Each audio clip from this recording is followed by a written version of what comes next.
Hi, hello, and welcome back to Crickstatic Season 3, powered by Wannabe Official, an exclusive buyers only listing portal which uses its fantastic AI algorithms to make the buying and the matching process an absolute breeze. So, once again, thank you to our sponsors, Team Wannabe, who not only have the link of their own to their website, which helps the customer enjoy a happy process and not only a hassle-free process, but also they have their own app which is compatible both on iOS and Android. I leave the link to their app as well in the description. Please do visit their app. Please do give it a download. If you haven't followed their Instagram handle already, Wannabe Official, then what are you waiting for? They've been extremely supportive in Crickstatic's journey and the way I've gone about my stuff. They've also given the much needed buying development in the buying and the rental processes. And I think you should definitely visit Wannabe. Whether you have to buy real estate, whether you have to give your house for renting, whether you have to buy a vehicle, they've got it all. So thank you once again, Team Wannabe. And thank you once again to all our audience for receiving the first two episodes on YouTube with so much of love and reception. And with that, I start off this third episode.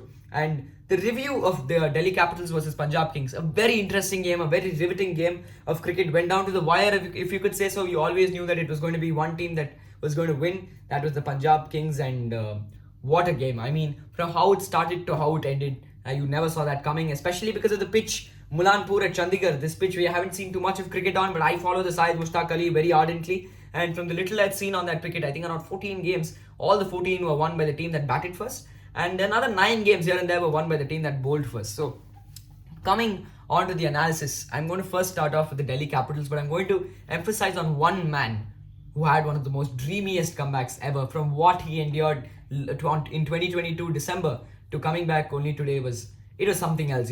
Absolute goosebumps. The welcome that he got was another magnitude of loudness, and he deserved it because Rishabh Pant is one of Indian cricket's greatest showmen, isn't he? He's someone who can come in time and again, win you games for the country, and he gives his 150% on the field, more than Rishabh Pant, the batter, who I'm not at all concerned for, because he's that type of a player, isn't he? You don't need to give him any sense of emancipation because he's always free. He's playing his own game. He enjoys playing his own game, but Rishabh Pant, the captain and the wicketkeeper, was a brilliant sight to spectate. I mean, coming back after what he had gone through, to come back after that kind of an injury was just scintillating to watch. To see him take the gloves, that was something I was looking forward to, because I was telling a lot of people, in fact, even the Delhi Capitals owner Parth Jindal said that they try and keep someone else, and Rishabh Pant will play the first stage of the IPL as a pure batsman.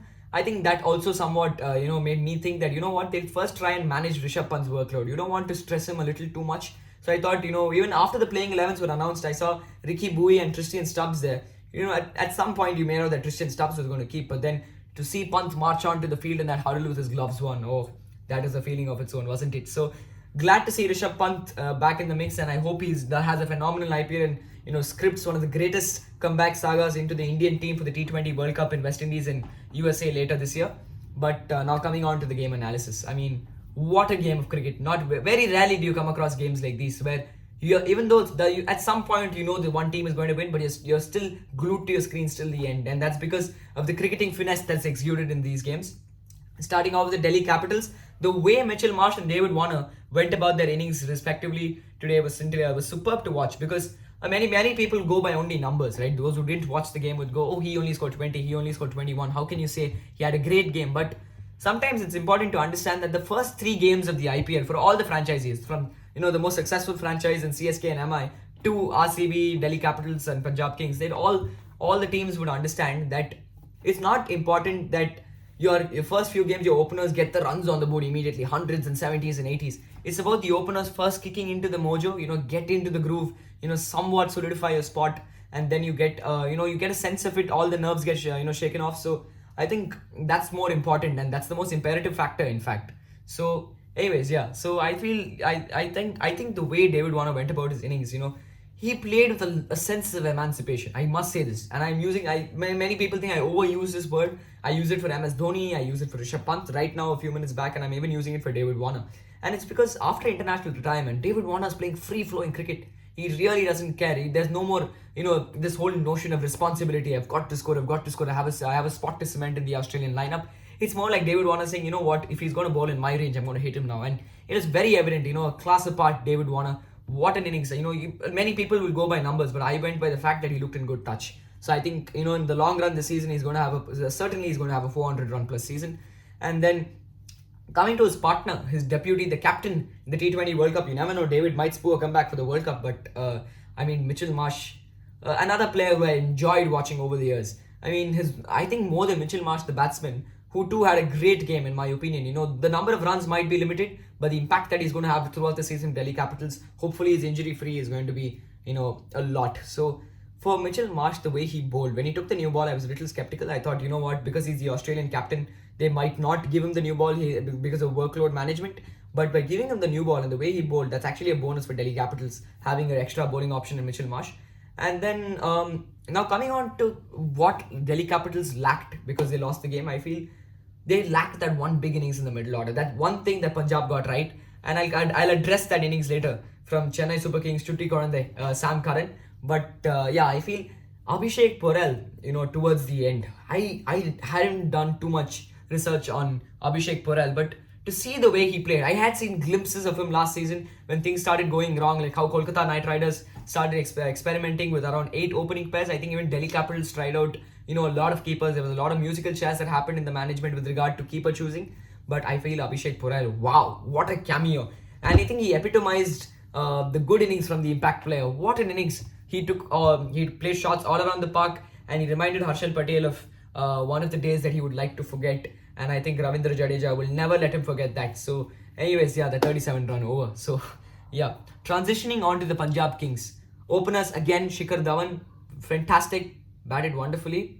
Then along with Shikhar Dhawan, of course, Prabsimran Singh coming one down. Johnny Bairstow kind of a letdown, but Prabsimran Singh getting going, 27 of 18 was fantastic to watch. I think Prabsimran Singh is a very free-flowing player again. He likes going for the shots from ball one. He wasn't tentative about his foot movement, and I liked how Prabsimran Singh has a slight trigger movement, that gives him a sense of covering the line and playing, both across the line and playing with the line. So I think he played wonderfully, Prabsimran Singh. And then again, people will go by numbers, but these two, Shikhar Dhawan and Prabsimran Singh, more than even Johnny Bairstow, Prabsimran Singh holds key to Punjab's chances if he's going to be their impact player throughout the season.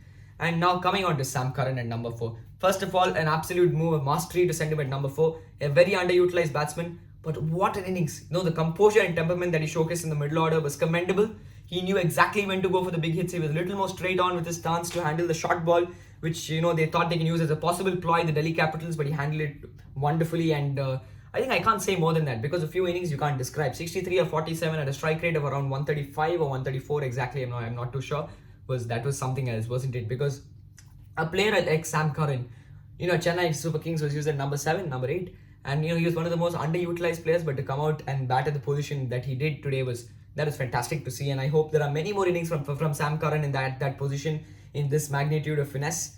And that takes me on to the bowling segment now. Before that, a slight mention to Liam Livingston as well. If not for Livingston, probably, you never know, the game was always going to be a little topsy-turvy for the Punjab Kings. The pitch did not slow down as I anticipated it would, but I'm glad the pitch was stayed hard throughout the innings, because had it eased out a little bit, then you never know, because it would have been like any other pitch like in India, but this pitch was highly impressive. It stood its ground. It was very turgid pitch. The ball was pitching and you didn't see a lot of turn, and that's exactly why I felt Harpreet Brar and Kuldeep Yadav were fantastic to bowl fantastically. And I say Harpreet Brar because, again, probably he didn't pick up a wicket, but he came in and ball after ball he bowled the undercutter. Not too much of turn on this wicket, of course, not a lot of degree of turn, but the way he came in and bowled undercutters at Bull and the armour, that was fantastic to watch. I think in modern day cricket, the most important aspect is having an undercutter and an arm ball in your arsenal. And I say this because the trajectory of the way the game is played is now transitioned completely. It's no more, spinners are no more your wicket taking option in T20 cricket. Yes, a few spinners are designated with that role, like Yuzvendra Chahal, with Ravichandran Ashwin, Akshar Patel, Washington Sundar, Shabaz Ahmed, and even Harpreet Brar to some extent, or even Rachin Ravindra in international cricket. Their role is not to come in and pick up the wickets. Their role is to come in and restrict the run flow. And I think he did that very well today, Harpreet Brar. Kuldeep Yadav, another saga which I've loved, the comeback saga of Kuldeep Yadav. Being a Chinaman here as well, I understand how hard it is to find that airspeed. But I think the way Kuldeep Yadav has found back his mojo after the World Cup has been fantastic to see. Because he's coming in once again, Kuldeep Yadav. He's grunting ball after ball. That shows the amount of pressure that he's putting on his non-bowling arm. He's pushing that forward, and then he's putting his body weight behind the ball and then descending perfectly. So the body weight transfer and the hip movement, the transfer of weight from the hip, That's another, something that was fabulous to see today. And he is getting the ball to turn on this wicket at Mulanpur. You didn't see a lot of turn, not a big degree of turn like Chepak or even Eden Gardens over the years to some extent. But the way he bowled was fantastic, and to pick up those 2 wickets at an economy under 6 in a T20 game, that's fabulous from Kuldeep Yadav. If I'm not mistaken, I think he picked up 2 for 20 in his 4 overs. And I think for Delhi Capitals to stand a chance at a shot at the trophy, which has been avoiding them for quite a while now, I think Kuldeep Yadav, he holds key to that. And I don't think they've missed out on anything. But barring that, I felt Ishant Sharma, who was stretched off the field because of, and I think he twisted his ankle at the field when he was receiving a ball. He bowled wonderfully with the new ball. A lot of people doubt his pedigree as a white ball bowler after what James Faulkner did to him in 2013. But in my opinion, Ishant Sharma, that wicket-taking ball against Shikhar Dhawan to the left-hander, I think in the first over he was trying a little too much to swing the ball outwards. So then he moved he rolled his fingers over the ball in this direction, and that was fantastic to see. He just went about his bowling like this, and it was almost as if he was looking at his watch dial. He did this, the ball just came inside. It just seemed inside from that angle, and it was terrific to watch. So this was another great game of cricket as the IPL continues to provide us with such riveting content, and likewise as Crick Static. Thank you so much for tuning in to this episode. This is the creator and host of this podcast, Tasmai Krishnan, signing off. And as always, you can drop in your insights and your thoughts of this episode in my YouTube comment section. And once again, thank you for tuning in. Signing off. This is the creator and host of the podcast, Tasmai Krishnan. Thank you.